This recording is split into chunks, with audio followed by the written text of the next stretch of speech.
Good evening. Libras online platform पे आप सभी का स्वागत है। आज मैं इंग्लिश से संबंधित समस्याओं पे चर्चा करेंगे और भिन्न भिन्न एग्जामों में पूछे गए प्रश्नों पे तथा उनके कॉन्सेप्ट पे भी हम चर्चा करेंगे। इससे पहले कि हम क्लास को आगे लें, हम उनकी कुछ छोटी छोटी बिंदुओं पर चर्चा करना चाहते हैं। आज हम अंग्रेजी से संबंधित जुड़ी हुई छोटी छोटी चर्चाओं पे लेंगे और उससे जुड़े सभी एग्जाम में पूछे गए क्वेश्चनों पर प्रकाश डालेंगे। तो आज मैं आपको अपना एक टॉपिक लेकर के आया हूँ, सेंटेंस, और इससे जुड़ी हुई उन तमाम बातों को हम दर्शाना चाहेंगे कि सेंटेंस एक ऐसी प्रक्रिया है जिसमें हम उन सभी बिंदुओं पर चर्चा आसानी से कर सकते हैं। जैसे कि हम टोटल पार्ट्स ऑफ स्पीच से संबंधित इन सभी बिंदुओं को एक साथ जोड़ करके और उनके बीच में बने संबंधों को भी एक साथ रिलेट करके और हम एक मजबूत सेंटेंस बनाते हैं। अगर रिलेशन में कई प्रॉब्लम होती है या फंक्शन में कोई प्रॉब्लम होती है तो निश्चित रूप से सेंटेंस में विकृतियां आती हैं, इंप्रूवमेंट करना पड़ सकता है और उनको कंप्लीशन देना पड़ सकता है। तो इससे संबंधित हम बात ये कहना चाहेंगे कि क्या noun, pronoun, adjective, adverb, preposition, conjunction, ये हम क्या किस तरह से पढ़ें और उसको किस तरह से संचालित करें कि इससे जुड़ी हुई समस्याएं हमारी जो है ठीक होती रहे। तो ये सभी चीजें जो हैं, चाहे नाउन हुआ या प्रोनाउन हुआ या एडजेक्टिव हुआ या एडवर्ब हुआ, ये सभी एक साथ अपना रिलेशन बनाते हैं और एक सेंटेंस का निर्माण करते हैं। जितनी एग्जाम होती हैं उसमें कुछ ऐसे क्वेश्चन पूछे जाते हैं जैसे स्पोर्टिंग एरर हुआ, इंप्रूवमेंट हुआ, फिल इन द ब्लैंक्स हुआ। ये 3 तरह के ऐसे क्वेश्चन होते हैं जो हमारे पार्ट्स ऑफ स्पीच के अनुसार ही बनाए जाते हैं।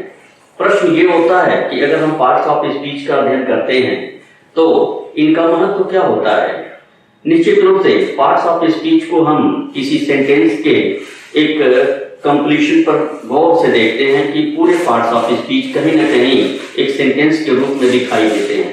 यानी कि हम नाउन या प्रोनाउन की चर्चा करने से बेहतर ये समझें कि क्यों ना हम एक सेंटेंस की चर्चा करें और उनमें आए हुए प्रत्येक पार्ट्स ऑफ स्पीच के बीच किन किन प्रकार से संबंध बनाए गए होते हैं और किस किस प्रकार से संबंध होते हैं, इन पर हम चर्चा करें। तो हम ये कहना चाहेंगे कि सेंटेंस जो एकेडमिक स्टैंडर्ड पे अगर हम चर्चा करते रहे हैं सेंटेंस के बारे में, तो निश्चित रूप से वो एकेडमिक स्टैंडर्ड को अगर हम ध्यान में रखते हैं तो सेंटेंस के परिभाषाएं या सेंटेंस से संबंधित जो लर्निंग ऑब्जेक्टिव होते हैं वो बिल्कुल कॉम्पिटिटिव स्टैंडर्ड को अगर देखा जाए तो भिन्न होते हैं। तो हम यहाँ पे सेंटेंस के एकेडमिक पॉइंट को छोड़ते हुए हम सीधे कॉम्पिटिटिव पॉइंट को आपके सामने रिप्रेजेंट करते हैं और कुछ कुछ बिंदुओं पर हम एकेडमिक बिंदुओं को भी इंक्लूड करेंगे और साथ लेकर के चलेंगे। तो चलें आज सेंटेंस पर थोड़ा प्रकाश डालेंगे और इससे संबंधित करीब कुछ क्वेश्चन पर भी हम लोग प्रैक्टिकल करेंगे और कैसे उस क्वेश्चन को आसानी से बना सके। मेरा मेन मकसद है कि जो हम समय देते हैं 1 मिनट 2 मिनट क्वेश्चनों पे लग जाते हैं, उनको बड़े आसानी से हम करीब 15 सेकेंड या 20 सेकेंड में उस क्वेश्चनों को कितनी आसानी से बना लें, ये मेरा मकसद है देना कि हम 15 सेकेंड में क्वेश्चन को कैसे आसानी से करें। तो चलिए देखते हैं। यहाँ पे अगर बात करते हैं एग्जाम की तो एसएससी हुआ या यूपीएससी हुआ या सीडीएस हुआ या एनडीए हुआ, ये 2 ऐसे एग्जाम हमारे हैं जो यूपीएससी के माध्यम से कराए जा रहे हैं। और वहीं पे अगर हम चर्चा करते हैं कि अन्य बिंदुओं पर कि जैसे कि हमारी एसएससी की एग्जाम हुआ, अब एसएससी की एग्जाम जो होते हैं इसमें सीजीएल हुआ, सीपीओ हुआ, एलडीसी हुआ, सीएचएसएल हुआ, एमटीएस हुआ, यानी एसएससी तरह तरह के एग्जाम कराती है। और एक ही बिंदु बचता है जो इंग्लिश होता है। इंग्लिश संबंधी सारी समस्याएं जो होती हैं वो हमें किस प्रकार से समझना चाहिए और किस प्रकार से उसको इजी से इजी बना दें, इस बात को हम समझाना चाहते हैं। यहाँ हम ध्यान देंगे कि अगर हम एसएससी की तैयारी करते हैं तो इससे संबंधित कितने कितने टाइप के एग्जाम मिलते हैं। एक तो ग्रेजुएट लेवल CGL जिनकी तैयारी हम लोग कराते हैं, और दूसरी चीज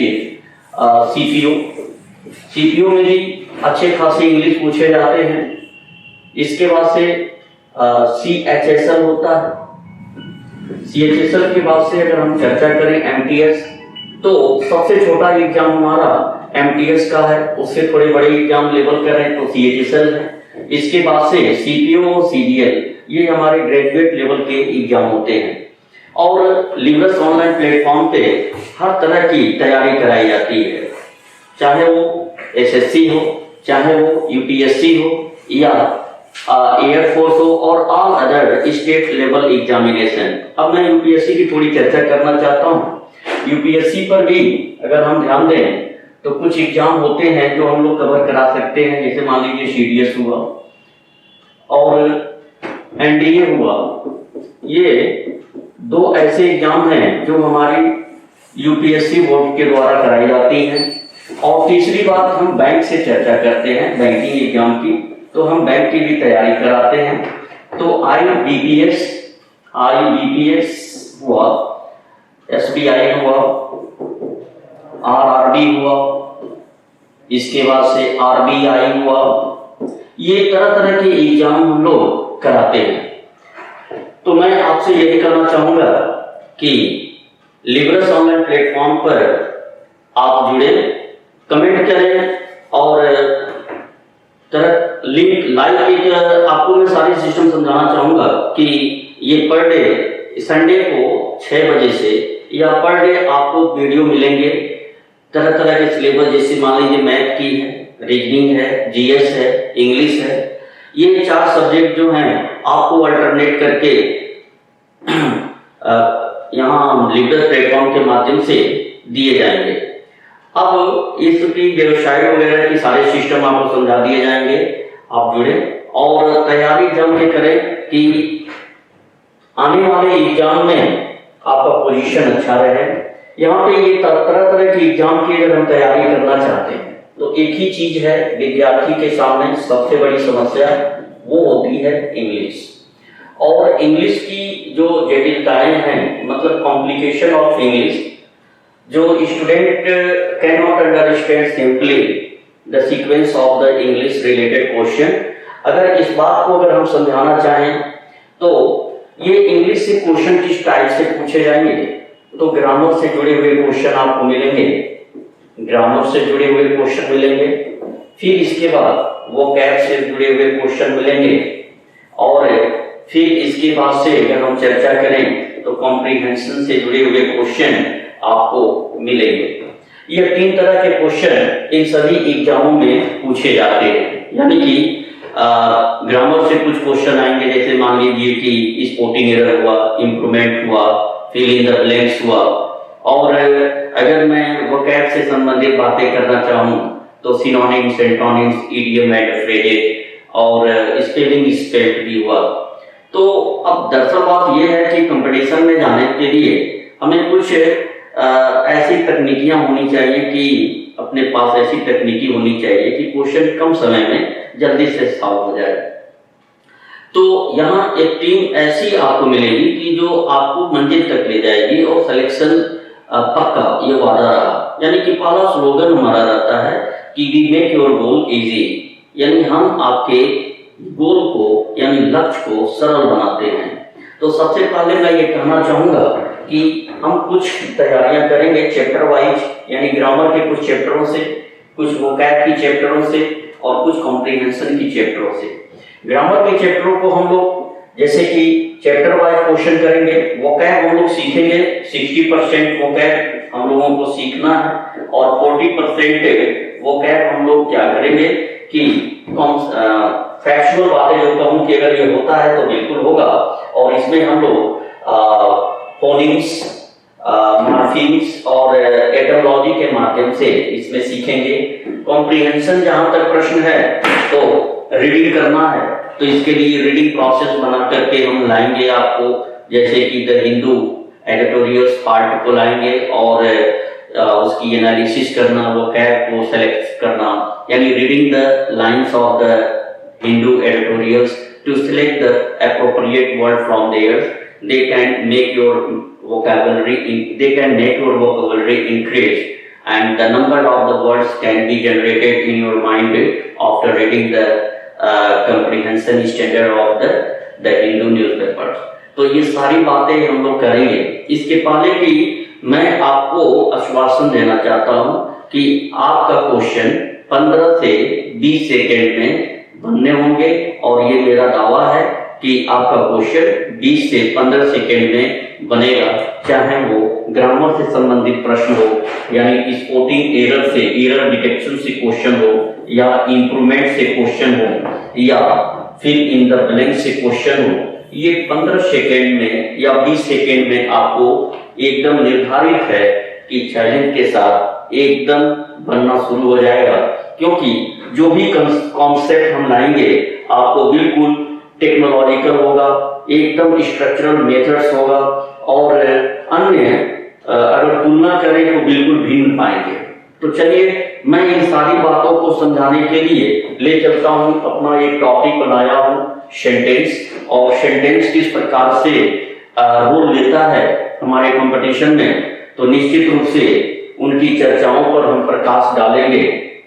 तो देखें, हम कहना चाहते हैं कि सेंटेंस एक अपना रोल ले सकता है, यानी कि अगर हम कॉमन एरर बनाना चाहते हैं तो निश्चित रूप से कॉमन एरर के लिए हमें सबसे पहले बेस तैयार करना होता है। तो इसका बेस क्या है, तो हम कह सकते हैं कि इसका बेस एक सेंटेंस है।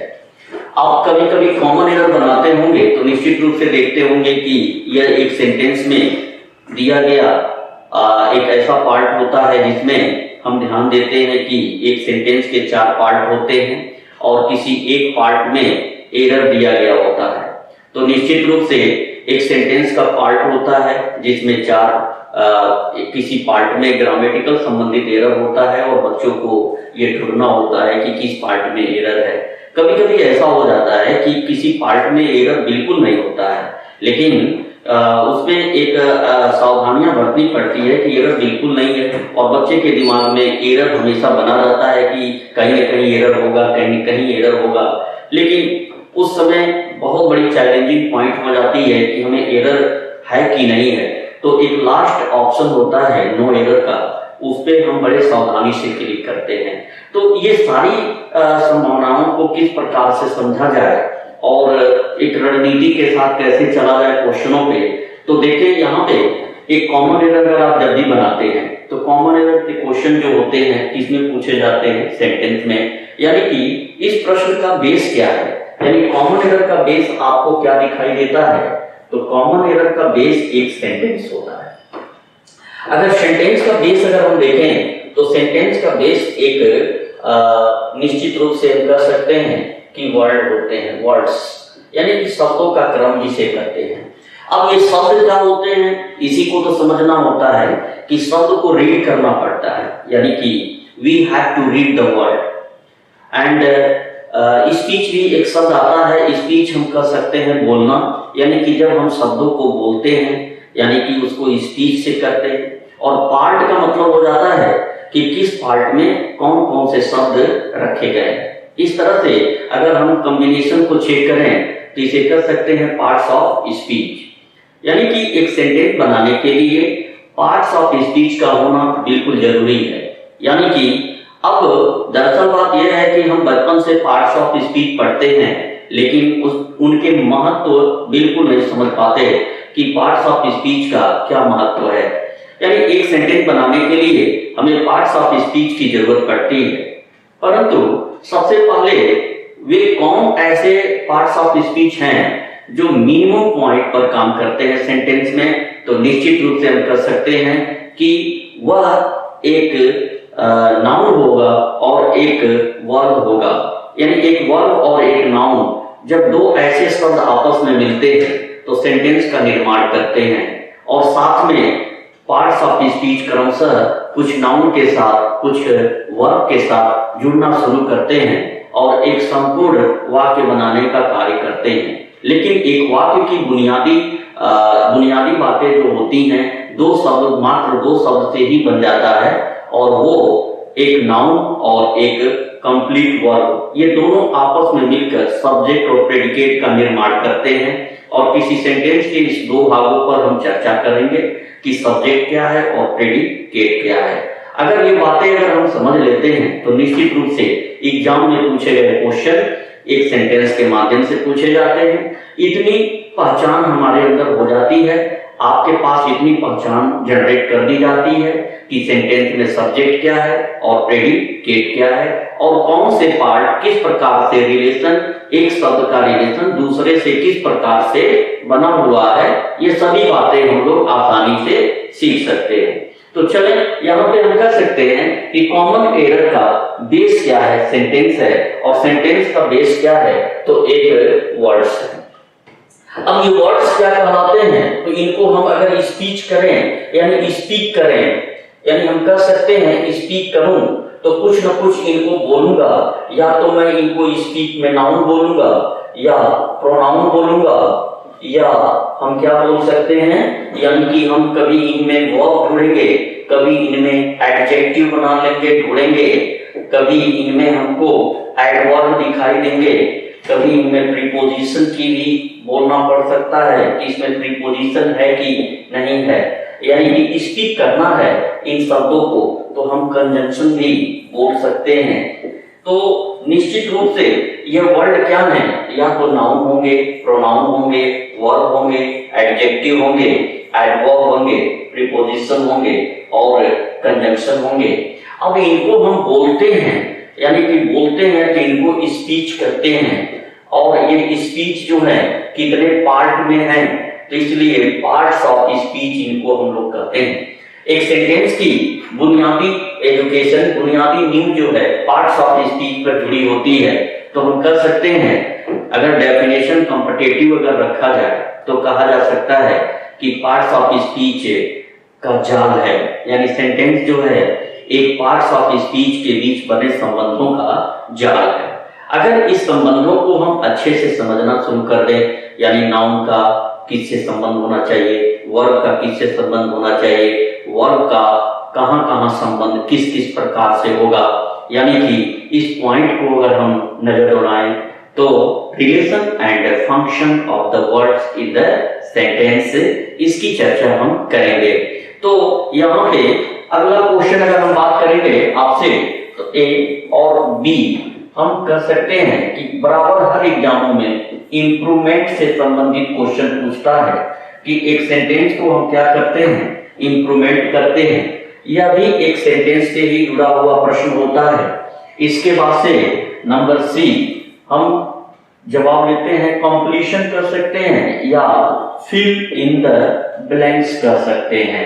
तो फिल इन द ब्लैंक्स कहें या कंप्लीशन नाम से आजकल सेंटेंस को बैंक में तो इनको कंप्लीशन कहा जाता है, कंप्लीशन ऑफ द सेंटेंस, यानी किसी सेंटेंस को कंप्लीट करना। तो निश्चित रूप से completion of the sentence her exam में पूछे जाते हैं। अंतर यह होगा कि अगर हमें ये टॉपिक अगर क्लियर हो जाते हैं तो निश्चित रूप से हमारा क्लोज टेस्ट का जो टॉपिक आता है, यानी एक पैराग्राफ में फिल करना या पैराग्राफ को कंप्लीट करना, यह इसी बिंदुओं पर चर्चा होती है। यह एक छोटा एलिमेंट है और उनके एलिमेंट बड़े होते हैं और भिन्न प्रकार के होते हैं। तो हम तरह तरह के अगर फिलर पर चर्चा करते हैं, different types of the filler, we are going to study on the different type of the filler, obviously we can find the best solution for solving the closed test। तो हम क्लोज टेस्ट को बड़े आसानी से कर सकते हैं। तो क्लोज टेस्ट का बेसिक अध्ययन होता है फिल इन द ब्लैंक्स। तो बच्चों को पहली बात यह सावधानी बरतनी होती है कि वो क्लोज टेस्ट बनाने से पहले अपने सारे corner from one corner to another, from one side to another, from A to Z study on the filling point in the sentence. यानी कि अगर हम इस बात को अध्ययन कर लेते हैं तो निश्चित रूप से हमारा क्लोज टेस्ट 100% सही हो जाता है। और रहा बात कॉम्प्रिहेंशन का, तो हम रीडिंग कॉम्प्रिहेंशन जो है न्यूज़पेपर और अन्य अन्य तरीकों के माध्यम से इसको सीखते हैं। अब हम चर्चा करते हैं कि इन तीन बिंदुओं पर हम चर्चा आपको लेकर के रखेंगे, यानी कॉमन एरर, इंप्रूवमेंट और फिल इन द ब्लैंक्स।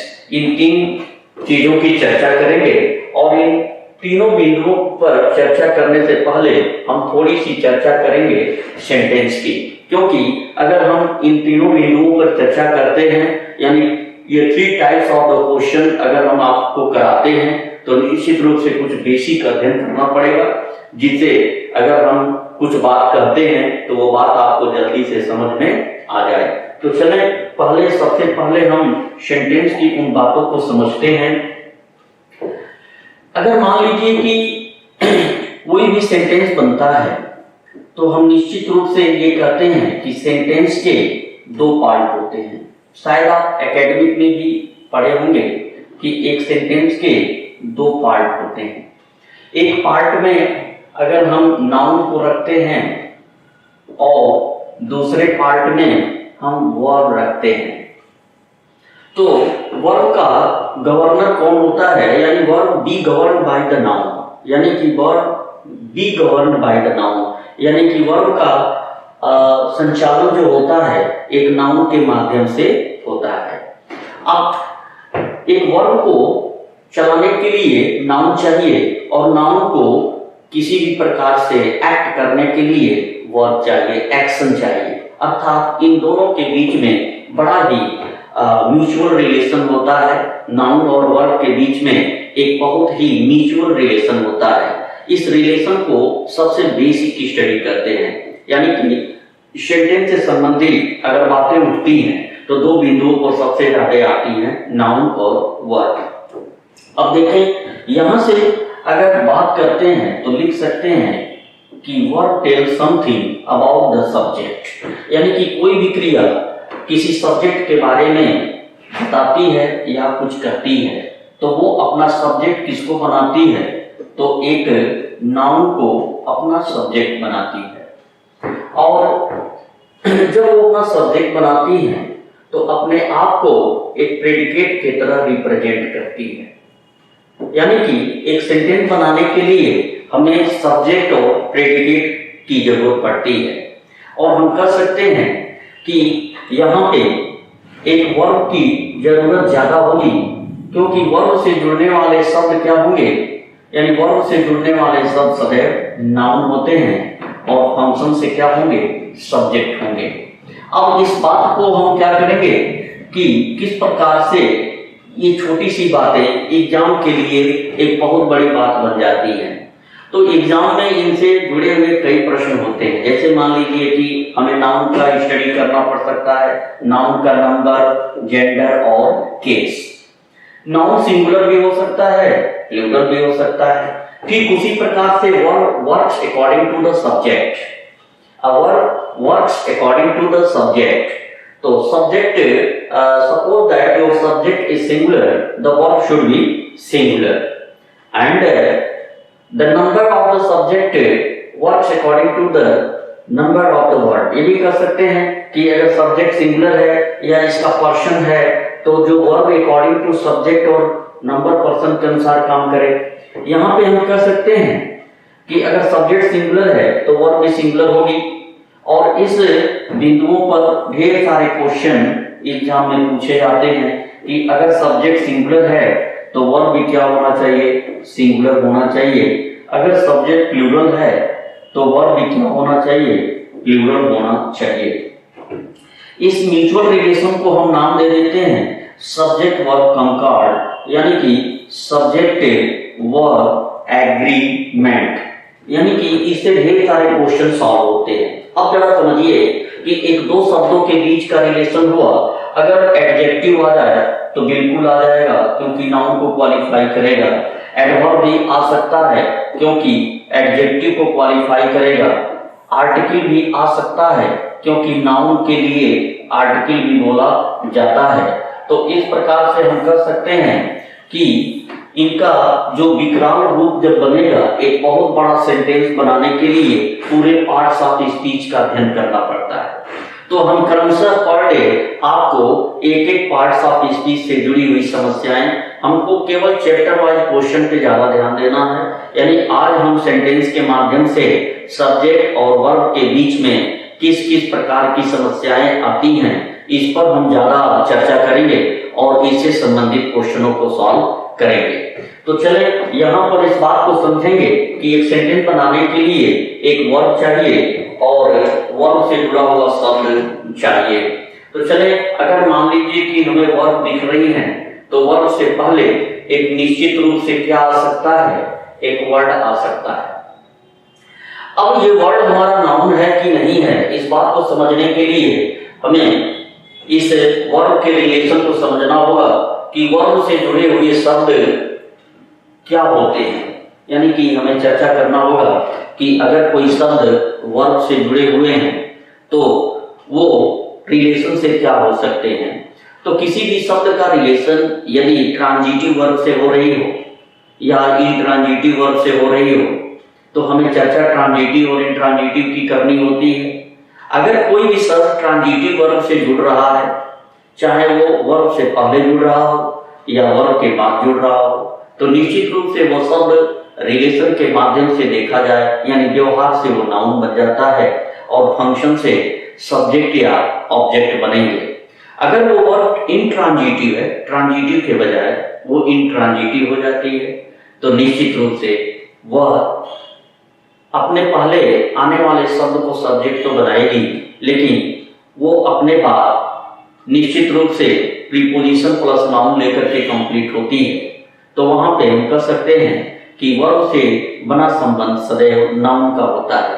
तो सबसे पहले अगर हम नाउन को ढूंढते हैं, क्योंकि नाउन का सिंगुलर प्लूरल होना इस बात का पता करना है, तो निश्चित रूप से वो कहीं न कहीं वर्ब से जुड़ते हुए नजर आता है। तो वर्ब से जुड़ने वाले शब्द कहा जा सकता है कि सदैव एक नाउन होते हैं, यानी व्यवहारात्मक संज्ञा कहलाते हैं। तो व्यवहार से भी कुछ संज्ञाएं बनेंगी और कुछ फंडामेंटल नाउन भी होते हैं। तो हम सभी चर्चाएं क्लास में करते रहते हैं। यहाँ पे हम कुछ क्वेश्चन लेकर के आए हैं और क्वेश्चन करेंगे। तो क्वेश्चन किस प्रकार से करना है, तो हम निश्चित रूप से ये कह सकते हैं कि अभी मैंने कहा कि अगर आपको किसी सेंटेंस में वर्ब दिख जाए तो आप क्या करना चाहेंगे। तो निश्चित रूप से आप एक कदम पहले चलना शुरू कर देते हैं, क्योंकि एक सेंटेंस है तो निश्चित रूप से उसमें क्या दिया गया होगा, तो एक सब्जेक्ट की चर्चा जरूर हुई होगी।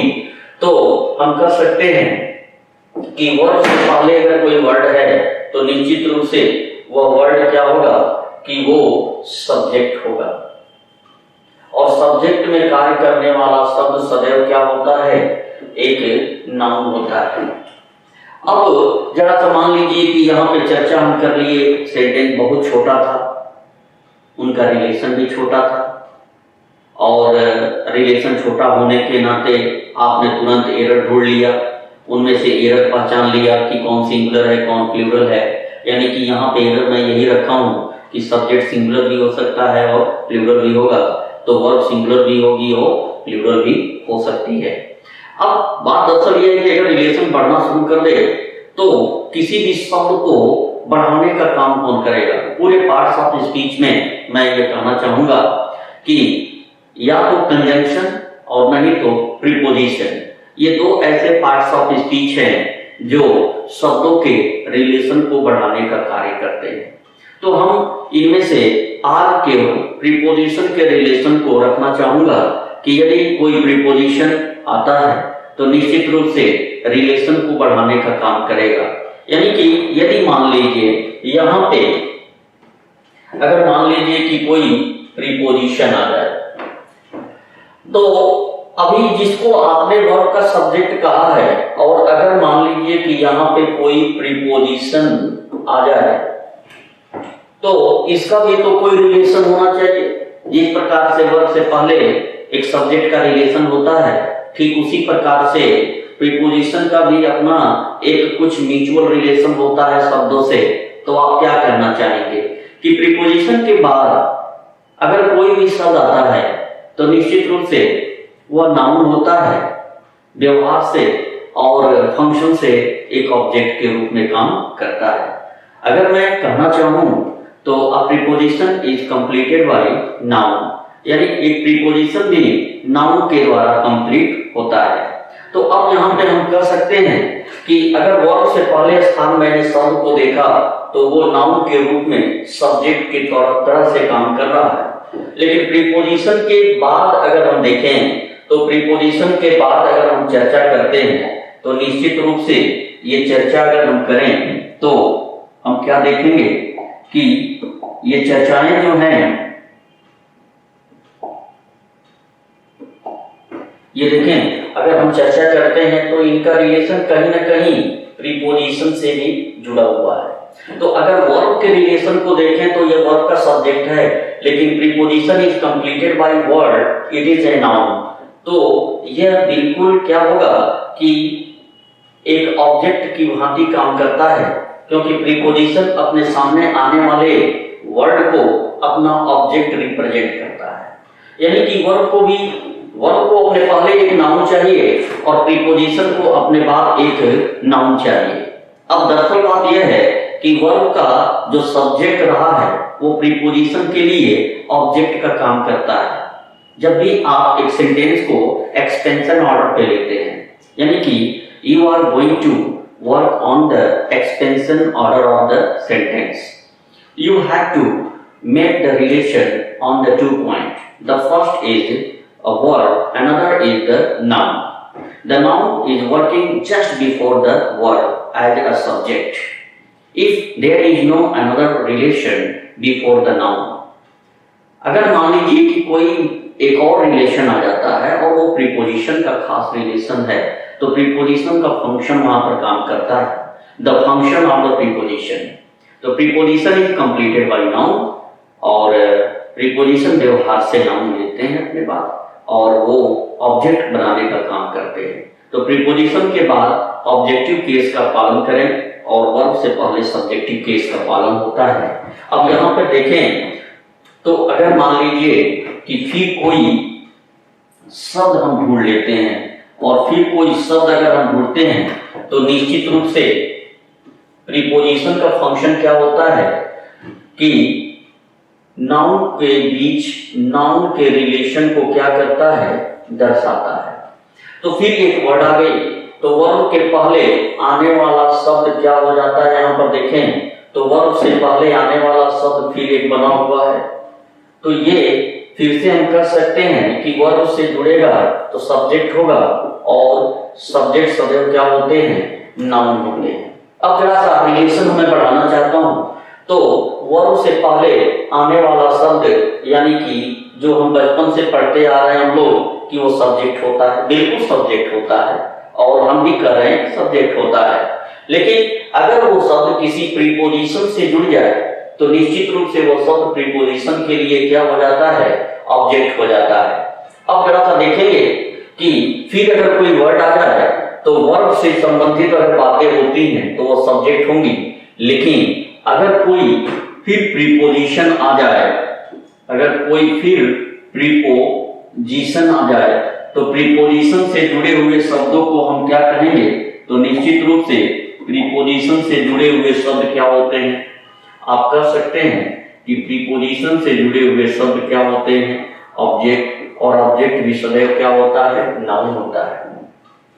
इस जाल को आपको मैं समझाना चाहता था कि चैप्टर है मेरा सेंटेंस और सेंटेंस में आपको शब्दों का रिलेशन और फंक्शन मिलेगा और जब ये फंक्शन आपको समझ में आएगा कि किसी भी वाक्य का प्रेडिकेशन वर्ब बनाती है और वर्ब से पहले क्रमशः शब्दों का संग्रह होता चला जाता है, यानी order of the words comes one after another. तो अब शब्द बढ़ते क्यों हैं, क्योंकि निश्चित रूप से उसमें या तो कंजंक्शन की भूमिका होगी और नहीं तो प्रीपोजिशन की भूमिका होगी। अगर प्रीपोजिशनल रिलेशन वहां पर बार बार दिखाई देते हैं तो function of the preposition use कर दें, यानी कि what is the function of the preposition in the sentence. तो a preposition is completed by noun and a preposition can take an object just after it. तो preposition अपने बाद एक object लेता है और वो अपने नाउन को ऑब्जेक्ट बनाकर रखता है और वर्ब अपने पहले एक वर्ड लेती है और उसको सब्जेक्ट बनाती है। तो दरअसल बात यह है कि जिसको वर्ब सब्जेक्ट एक्सेप्ट कर रखी है, अब वो किसी प्रीपोजिशन का ऑब्जेक्ट बन जाता है। तो निश्चित रूप से वहां से फंक्शन खत्म होता है। सब्जेक्ट हमको ढूंढना है कि किसी भी वाक्य में वर्ब का सब्जेक्ट कहाँ हो सकता है। तो सब्जेक्ट का कोई अपना निश्चित स्थान नहीं होता है, वो कभी वाक्य के बीच में भी हो सकता है। कहा जा सकता है कि किसी वर्ब से पहले अगर नाउन है तो उसका कोई निश्चित स्थान नहीं है कि अगर वो सब्जेक्ट है तो एक पार्टिकुलर प्लेस पर होगा। वो कहीं न कहीं स्थानीय मान बदलता नजर आता है, क्योंकि उसमें रिलेशन और फंक्शन कुछ इस प्रकार से होते हैं कि वो अपने स्थान से हट जाता है।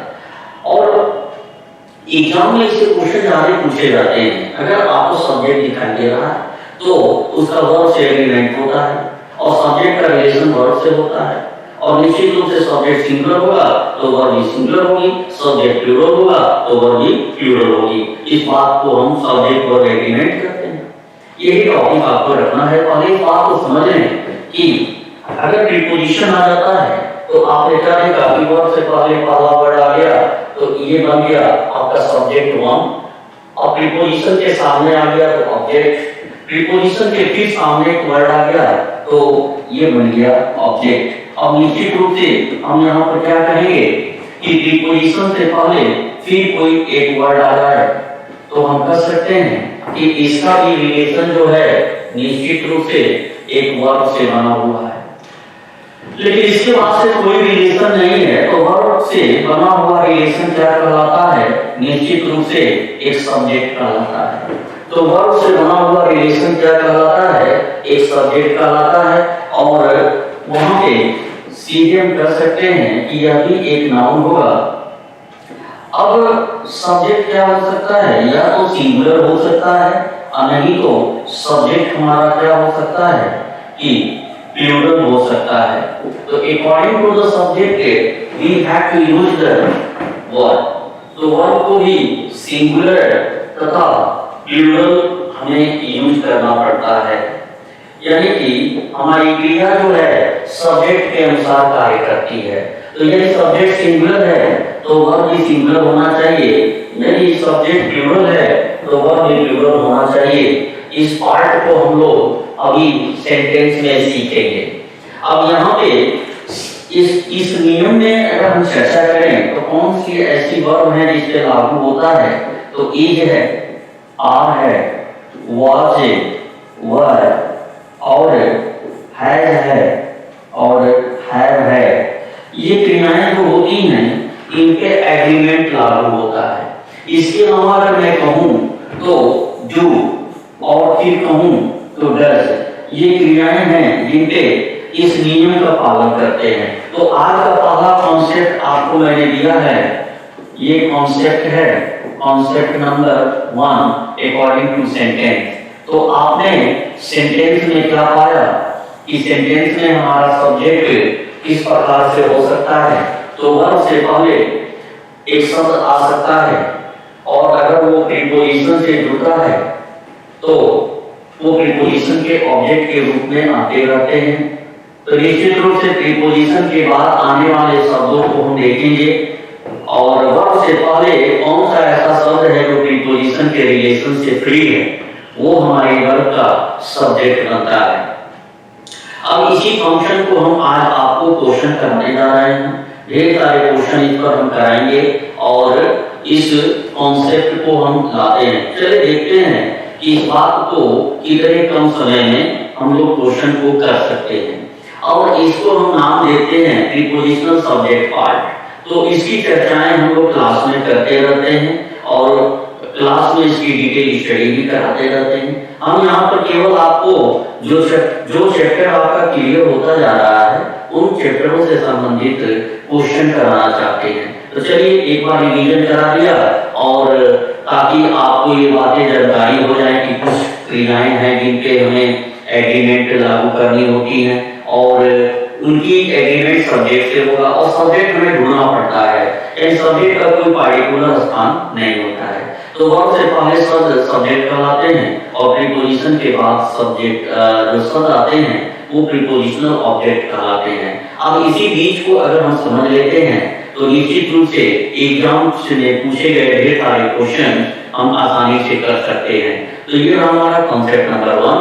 अब इस according to this concept we are going to solve the number of the question asked in different examination such and such, just like that bank PO, SI, SBI, bank PO, IBPS, bank PO, clerk, and CDS, NDA, Air Force, and CGL, CTO.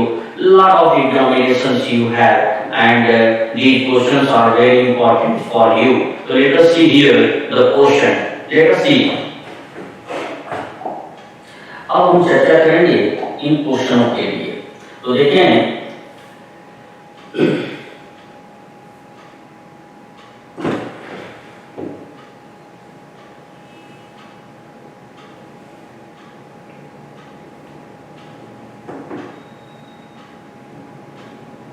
ये अब जब आप question देखेंगे तो निश्चित रूप से हम कह सकते हैं कि ये क्या है, एक सेंटेंस है। अब ये सेंटेंस है और इसी की मैंने चर्चा किया था कि ये सेंटेंस। तो देखें अब सेंटेंस जरा सा समझना होगा कि एग्जाम में अगर इस तरह के क्वेश्चन पूछे जाते हैं और आपको सेंटेंस ही समझ में नहीं आता है और आप तरह तरह के नाउन प्रोनाउन एडजेक्टिव एडवर्ब ढूंढने लगते हैं, ऐसा क्यों करते हैं? ऐसा करना बिल्कुल व्यर्थ है, क्योंकि हम नाउन प्रोनाउन कहाँ ढूंढेंगे?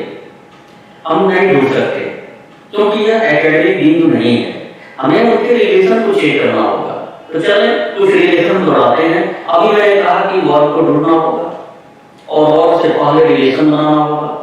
एक शब्द आएगा, वही सब्जेक्ट है, बिल्कुल सब्जेक्ट है, लेकिन अगर वो प्रीपोजिशन से जुड़ता है तो प्रीपोजिशन के लिए वो ऑब्जेक्ट है। फिर उसके पहले यानी कि वर्ब से पहले जितने नाउन होंगे, जितने शब्द होंगे वो नाउन होंगे और वो सभी वर्ब से जुड़ेंगे तो सब्जेक्ट कहलाएंगे, यस वन यस टू। तो चलिए देखते हैं। तो यहाँ पे हम पढ़ते चले जा रहे हैं और वर्ब क्या नजर आएगा यहाँ पर देखेंगे। वर्ब हमारी निगेटिव है, यानी कि यह हमारी निगेटिव वर्ब है। और मैंने क्या कहा कि वर्ब से ठीक पहले एक वर्ड आएगा, तो देखिए आ गया ये वर्ड।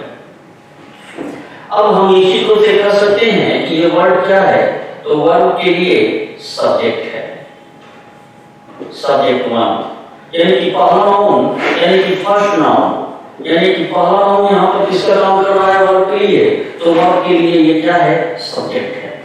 इतना बीच में से, यानी कि बड़े बीच में से आप निकाल सकते हैं और बस ये वो फंक्शन समझना है। तो सब्जेक्ट से जुड़ी हुई बातें मैंने अभी कहा कि सब्जेक्ट से जुड़ी हुई, तो पहला नाउन क्या हो गया, आपका सब्जेक्ट हो गया। फिर इसके बाद से आपने क्या देखा कि प्रीपोजिशन लगा हुआ है, चलिए ठीक है, ये थर्ड फॉर्म है, तो निश्चित रूप से ये अपने साथ रिलेशन जोड़ता है। तो थर्ड फॉर्म का रिलेशन मैं समझा दूं कि थर्ड फॉर्म जो है किसी नाउन की विशेषता बता सकता है, यानी कि पहला कॉन्सेप्ट ये है और दूसरा क्या है कि वो नाउन के बाद आकर के किसी नाउन की विशेषता बता सकता है, यानी कि दूसरा कॉन्सेप्ट ये है। यानी कि इनको पास्ट पार्टिसिपल कहते हैं। और यहाँ देखिए किसके लिए बोले गए हैं, डिसीजन के लिए, और डिसीजन भी आपका नाउन है क्योंकि वर्ब से पहले है। तो चूंकि ये नाउन वर्ब से पहले आया है तो ये भी आपका वर्ब के लिए सब्जेक्ट नंबर 2 हो गया। फिर देखिए यहाँ पे आपको दिखाया गया है कि सीक्वेंस, कॉन्सिक्वेंसेस जो दिया हुआ शब्द है, इसमें नाउन आपको दिखाया गया है कॉन्सिक्वेंसेस। अब कॉन्सिक्वेंसेस फिर किससे पहले आया हुआ है, तो वर्ब से पहले बना हुआ है, तो निश्चित रूप से ये भी सब्जेक्ट हो गया। यानी कितने सब्जेक्ट हमने देखा इसमें, यानी कि वर्ब से पहले there are 3 nouns are coming before the verb, और उन तीनों को हमने क्या नाम रखा है, सब्जेक्ट। अब ध्यान देना यह है कि क्या ये सचमुच सभी सब्जेक्ट हैं, क्या ये अकेले आए हैं या किसी अन्य पार्ट्स ऑफ स्पीच के साथ अपना रिलेशन बनाए हुए हैं। तो हम रिलेशन ढूंढेंगे, सब कुछ सब्जेक्ट को कर दिया क्योंकि ये वर्ब से पहले थे और वर्ब से पहले आने वाले प्रत्येक नाउन सब्जेक्ट हो गए, कोई दिक्कत नहीं है। लेकिन अब किससे जुड़े हुए हैं उनको देखें। तो यहाँ तो मैंने अभी कहा कि ये किससे जुड़े हुए हैं, प्रीपोजिशन से। यानी ये नाउन अगर प्रीपोजिशन से जुड़ा हुआ है तो प्रीपोजिशन के लिए क्या काम करता है, ऑब्जेक्ट। यानी कि जिसको हमने सब्जेक्ट कहा था वो प्रीपोजिशन का क्या हो जाता है, ऑब्जेक्ट। यानी कि सब्जेक्ट नहीं बल्कि वो प्रीपोजिशन का क्या था, ऑब्जेक्ट था। फिर आगे हम देखते हैं यहाँ पर एक प्रीपोजिशन आया हुआ है, ये देखें, और इस प्रीपोजिशन से जुड़ा हुआ शब्द क्या है, तो फाइनेंस मिनिस्ट्री जुड़ा हुआ शब्द है। तो निश्चित रूप से कह सकते हैं कि ये प्रीपोजिशन के लिए क्या काम कर रहा है, ऑब्जेक्ट का काम कर रहा है। मैंने कहा था कि प्रीपोजिशन के सामने आने वाले प्रत्येक वर्ड जो होते हैं वो प्रीपोजिशन के फंक्शन के अनुसार अगर देखा जाए तो वो प्रीपोजिशन के ऑब्जेक्ट का काम करते हैं। तो प्रीपोजिशनल ऑब्जेक्ट भी हमें ढूंढना पड़ जाता है। अगर वर्ब के लिए सब्जेक्ट है तो प्रीपोजिशन के लिए वो क्या है, ऑब्जेक्ट का काम करते हैं। यानी कि जो वर्ब से पहले मिनिस्ट्री शब्द सब्जेक्ट नंबर 1 था और वो बन गया क्या, ऑब्जेक्ट बन गया। यानी कि डिसीजन जो वर्ब से पहले था सब्जेक्ट नंबर 2 था वो ऑब्जेक्ट बन गया है। तो बचा क्या कि अभी अभी जब सब्जेक्ट नंबर 3 की बात कहा था आपने, ये सब्जेक्ट नंबर 3 है, वर्ब के साथ काम कर रहा है 3, यानी कि द वेरियस कॉन्सिक्वेंसेस यहाँ पर सब्जेक्ट है। इसका किसी अन्य प्रीपोजिशन से कोई रिलेशन नहीं है। तो निश्चित रूप से हमें सावधानियां बरतनी पड़ेगी। प्रीपोजिशन के सामने आने वाला वर्ड सदैव क्या होता है, ऑब्जेक्ट होता है। तो इसमें हमने देखा कि कॉन्सिक्वेंसेस एक ऐसे नाउन हैं जिनका कोई प्रीपोजिशन से रिलेशन नहीं है, अर्थात यह सब्जेक्ट आपका बना हुआ है। वाच का सब्जेक्ट यहाँ पर क्या है, प्लूरल फॉर्म में है। तो निश्चित रूप से आप कह सकते हैं कि यहाँ पे जो वर्ड दिया हुआ था ये गलत है, क्योंकि अगर किसी वर्ब का सब्जेक्ट प्लूरल हो तो उसकी वर्ब भी क्या होनी चाहिए, प्लूरल होनी चाहिए। यानी वर्ब की जगह पर हमें वर्ब का प्रयोग करना चाहिए। यानी कि हम कह सकते हैं कि किस पार्ट में एरर था, तो हम कहेंगे कि इस सेंटेंस में सी पार्ट में आपका क्या है कि एरर है। तो निश्चित रूप से आगे हम बढ़ते हैं, सेंटेंस को दिखाते हैं। ये देखें, अगला पॉइंट पे हम चर्चा करते हैं कि आपने देखा कि वाज लिया हुआ था, वाज की जगह पर हमें क्या करना चाहिए, वर, क्योंकि इसका सब्जेक्ट क्या है, कॉन्सिक्वेंसेस है। तो कॉन्सिक्वेंसेस आपका सब्जेक्ट प्लूरल है। और मैंने इसको क्यों सब्जेक्ट माना, क्योंकि सभी लोग प्रीपोजिशन से क्या हुए हैं, जुड़े हुए हैं। यानी कि वर्ब से पहले आने वाले नाउन कुछ ऐसे हैं जो प्रीपोजिशन के रिलेशन के संबंध में जुड़े हुए हैं। तो प्रीपोजिशन से जुड़ने वाले शब्द सदैव नाउन के होते हैं और ऑब्जेक्ट का काम करते हैं। अब हम क्वेश्चन नंबर 2 देखते हैं। तो देखें, क्वेश्चन नंबर 2 कहता है कि ये देखें, अब क्वेश्चन नंबर 2 देखेंगे कि ठीक उसी प्रकार से अब आपको समझ में आया होगा। थोड़े से आप अगर वीडियो देख रहे हैं तो निश्चित रूप से अगर अच्छा लगता है तो कमेंट करें, लाइक करें। और मैं हर संडे को आपको वीडियो निकालता रहूंगा और ढेर सारे क्वेश्चन इस पर कराएंगे। एक कॉन्सेप्ट मैंने दिया है, प्रीपोजिशनल सब्जेक्ट पार्ट। इसमें आपको करना क्या है कि वर्ब ढूंढना है। वर्ब से पहले तमाम शब्द आए होंगे, अगर वो बार बार प्रीपोजिशनल फंक्शन पे काम करते हैं तो निश्चित रूप से वो प्रीपोजिशनल कहलाते हैं। लेकिन कुछ ऐसा भी शब्द होंगे, यानी होंगे ऐसे शब्द भी जो प्रीपोजिशन से बिल्कुल नहीं जुड़े होंगे, उन्हीं को ढूंढना है जो छुपा हुआ होगा, जो वर्ब का सब्जेक्ट होगा। तो यहाँ पर फिर हम ढूंढ लेते हैं कि हमारी इसमें वर्ब क्या है। तो ये देखें, वर्ब हमारी डिफर सब्जेक्ट शब्द आता है, डिफर, यानी कि हम यहाँ पे एक डिफर शब्द लेते हैं। तो देखें यहाँ पे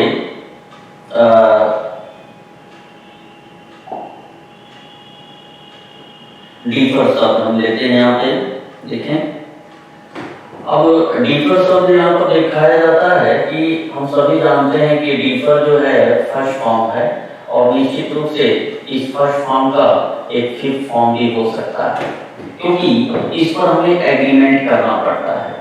यानी कि डिफर जो यहाँ पर लिखा हुआ है यह फर्स्ट फॉर्म है और अगर पर्सन को ध्यान में रखा जाए तो इसको डिफर्स भी कर सकते हैं, लेकिन ये बात कहेंगे कि नहीं कहेंगे ये उसके सब्जेक्ट पे लागू होता है।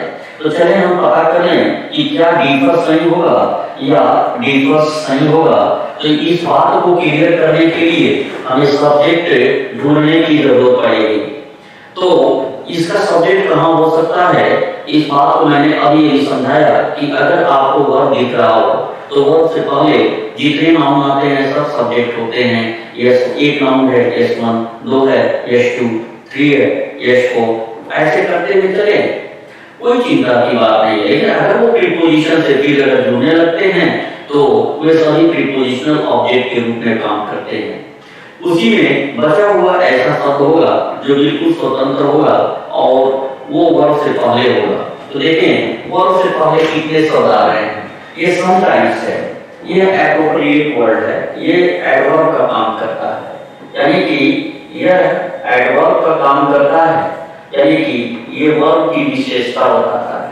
यानी डिफर के लिए बोला गया शब्द है तो निश्चित रूप से ये डिफर के लिए काम कर रहा है। अब वर्ब से पहले अगर हम चर्चा करें तो यहाँ पे चर्चा आया है गैजेट। अब गैजेट की चर्चा मैंने कहा तो चलो मान लेते हैं कि यही हमारी क्रिया का क्या है, सब्जेक्ट है और पहला सब्जेक्ट हमें मिल गया।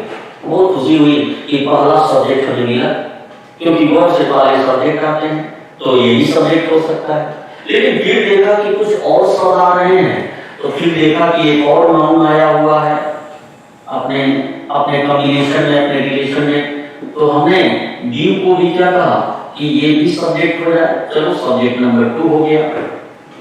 अब यहाँ पे हमने देखा कि सब्जेक्ट 1 जो है एक प्रीपोजिशन से जुड़ा हुआ शब्द दिखाया गया है। तो अभी हम लोगों ने क्या सीखा कि प्रीपोजिशन से जुड़ने वाला जो शब्द होता है, ये देखें प्रीपोजिशन से जुड़ने वाला जो नाउन होता है वो प्रीपोजिशन के लिए क्या काम करता है। तो हम कह सकते हैं कि प्रीपोजिशन के लिए ऑब्जेक्ट का काम करता है। यानी कि जो सब्जेक्ट था वो प्रीपोजिशनल ऑब्जेक्ट का काम करता है। इसलिए सब्जेक्ट क्या है आपका बचा हुआ S2। तो अब इसको हम देखेंगे तो हमारा सब्जेक्ट यहाँ पर क्या है, सिंगुलर है, यानी सब्जेक्ट सिंगुलर है, ड्यू हमारा सिंगुलर है। तो जब सब्जेक्ट सिंगुलर है तो वाक्य की क्रिया भी क्या होनी चाहिए, सिंगुलर होनी चाहिए। यानी डिफर हमारा गलत हुआ, यानी कि डिफर जो है ये फर्स्ट पर्सन है और ये थर्ड पर्सन है, यानी कि फिफ्थ फॉर्म को हम थर्ड पर्सन के रूप में जानते हैं, थर्ड पर्सन सिंगुलर नंबर के रूप में जानते हैं। तो जब कभी भी वर्ब में बदलाव हो और वो यस और यस के माध्यम से बनाई गई हो तो उसको थर्ड पर्सन सिंगुलर के नाम से जाना जाता है। और इसका प्रयोग तभी करते हैं जब हमारा सब्जेक्ट सिंगुलर हो। तो यहाँ पे व्यू हमारा सब्जेक्ट है, गैजेट सब्जेक्ट नहीं। अब आप समझ चुके होंगे कि गैजेट को हमने सब्जेक्ट क्यों नहीं कहा। तो निश्चित रूप से प्रीपोजिशन के सामने आने वाला शब्द जो होता है वो सदैव प्रीपोजिशनल ऑब्जेक्ट के रूप में काम करता है। यानी कि हम ये भी कर सकते हैं कि preposition is completed bye a noun and a preposition can have an object just like the subject of the word. यानी कि a word can have a subject of a noun which is used just before the word। तो सबका अपना अपना एक placement होता है और प्लेसमेंट अगर हम चेक करते हैं तो वर्ब से पहले सब्जेक्ट और प्रीपोजिशन के बाद ऑब्जेक्ट का फंक्शन निर्धारित होता है। अब इस प्रकार से आपने समझा होगा कि डिफर यानी कि आपके डिफर में प्रॉब्लम था, यानी कि आपका बी पार्ट में प्रॉब्लम था। ये क्वेश्चन आपका बैंक से जुड़ा हुआ क्वेश्चन था, यानी 2016-17 से उठाया हुआ क्वेश्चन है। अब मैं यहाँ पे चर्चा करना चाहता हूँ अगले क्वेश्चन की। तो देखेंगे कि अगला क्वेश्चन है, इसमें भी आपको ठीक उसी प्रकार से व्यवहार दिखाया गया है जैसा कि अभी आपने व्यवहारों पे चर्चा किया था। ये देखें व्यवहार क्या है कि ये आपकी वर्ब है। तो आप समझ चुके होंगे कि वर्ब से ठीक पहले क्या आता है, नाउन आता है। अब नाउन कितने आए होंगे, तो एक और नाउन की चर्चा हमने किया तो गिन लिया जाए कि फिर एक और नाउन आया होगा। तो वो नाउन कौन है, तो नॉलेज है। यानी कि वर्ब से पहले कितने नाउन आ गए, 2 नाउन की संख्या दी गई है। यानी कि अब इस 2 नाउन को आने का क्या मकसद है, तो निश्चित रूप से कहीं ना कहीं प्रीपोजिशनल व्यवहार की गई होगी। तो यहाँ पे देखिए बीच में प्रीपोजिशन लगाया गया होगा। तो वर्ब से पहले आने वाले नाउन क्या होते हैं कि वो सब्जेक्ट का काम करते हैं। तो निश्चित रूप से वर्ब से पहले आने वाला नाउन सब्जेक्ट 1 यहाँ पर है, तो हम क्यों ना इसको भी वर्ब से पहले आया हुआ है तो इसको भी हम क्या कर दें, सब्जेक्ट नंबर 2 कर दें। लेकिन जिसको हमने सब्जेक्ट 1 कहा है, वर्ब से पहले आया है, यह प्रीपोजिशन ऑफ के लिए काम कर रहा है। यानी ये नाउन प्रीपोजिशन, अगर ध्यान में रखें प्रीपोजिशन को, तो ये प्रीपोजिशन का क्या है, ऑब्जेक्ट है।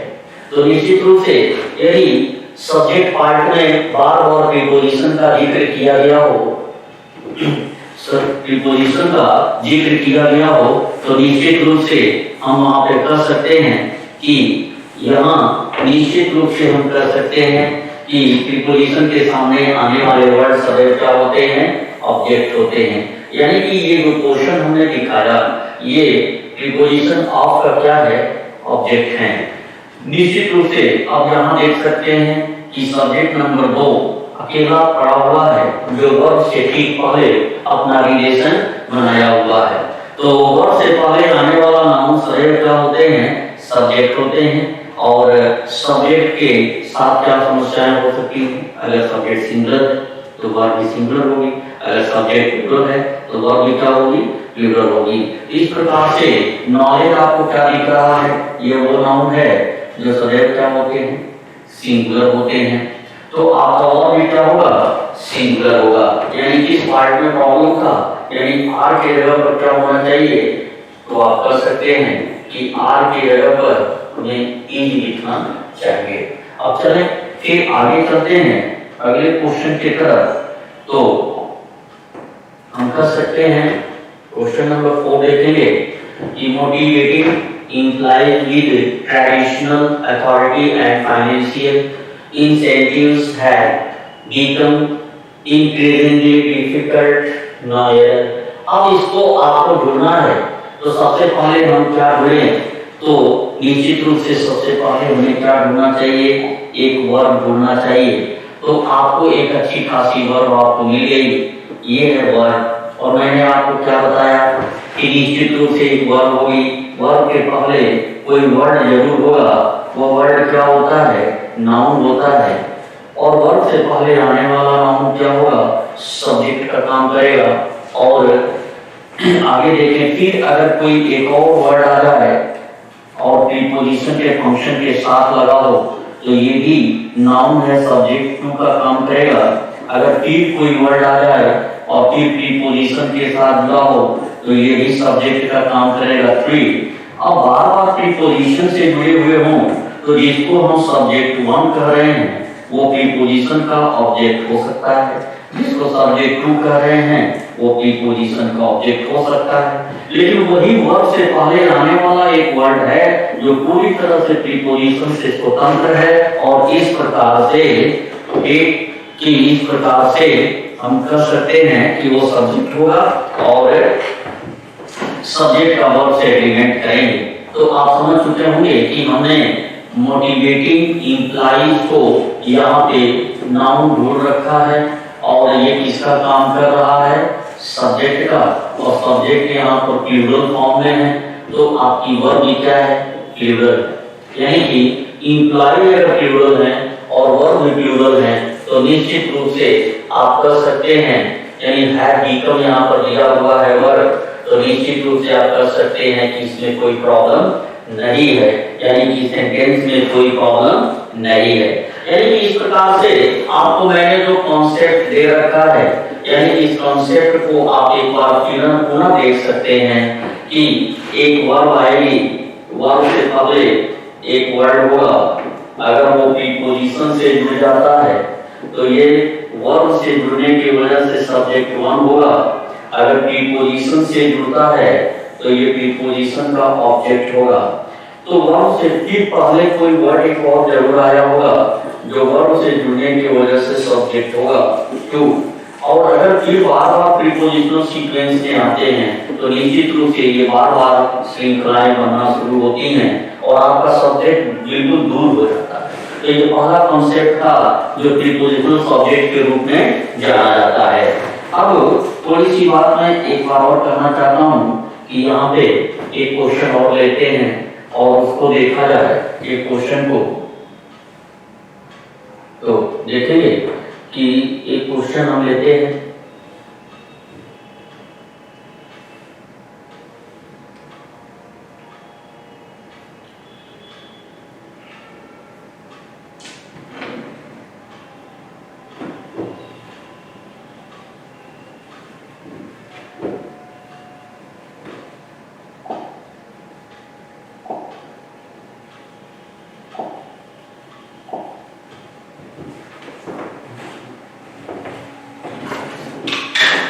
Thank you very much. नमस्कार।